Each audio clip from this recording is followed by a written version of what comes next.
நம் ஆண்டவர் இயேசு கிறிஸ்துவின் நாமத்தினால் மகிழ்ச்சியும் சமாதானமும் நம் அனைவரோடும் இருப்பதாக. யூதா 1:20-25 முடிய.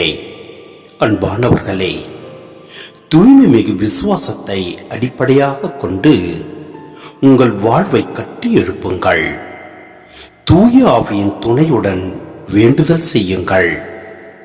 கடவுளது அன்பில் நிலைத்திருங்கள். என்றும் உள்ள நிலை வாழ்வை பெற நம் ஆண்டவர் இயேசு கிறிஸ்துவின் இரக்கத்தை எதிர்பார்த்திருங்கள். நம்ப தயங்குவோருக்கு இரக்கம் காட்டுங்கள். வேறு சிலரை அழிவு தீயிலிருந்து பிடித்தெழுத்து காப்பாற்றுங்கள். மற்றும் சிலருக்கு இரக்கம் காட்டும்போது எச்சரிக்கையாயிருங்கள். ஊனியல்பால் கரைப்பட்ட அவர்களது ஆடியையும் வெறுத்து தள்ளுங்கள்.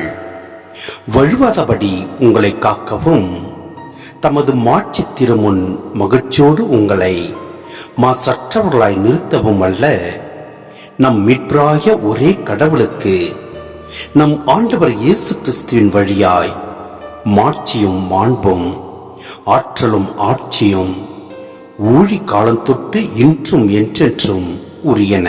ஆமேன். சிந்தனை. இயேசுவில் பிரியமான சகோதர சகோதரிகளே, நமது வாழ்க்கை வெறும் உலகப் பொருட்களின் மீது அல்ல, மாறாக கடவுள் மீதுள்ள தூய்மையான விசுவாசத்தின் மேல் கட்டப்பட வேண்டும். நம் சொந்த பலத்தால் ஆன்மீக போரை வெல்ல முடியாது.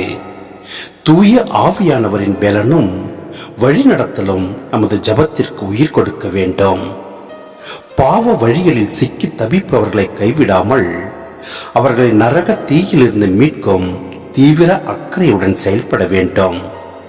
மற்றவர்களுக்கு இரக்கம் காட்டும் அதே வேளையில் அவர்களின் தீய பழக்கங்களிலும் உலக கரைகளிலும் நாமும் சிக்கிக் கொள்ளாதபடி மிகுந்த எச்சரிக்கையுடனும் தூய்மையாகவும் இருக்க வேண்டும். ஆம், விசுவாசத்தில் நம்மை நாமே வெளிப்படுத்திக் கொண்டு பரிசுத்த ஆவியின் துணையோடு வாழ்ந்து திக்கற்றரை மீட்கும் நற்செய்தி பணியில் விழிப்புடன் பங்கு பெறுவோம். எல்லாம் வல்ல இறைவன் நம்மை நிறைவாய் ஆசீர்வதிப்பார். ஆமேன்.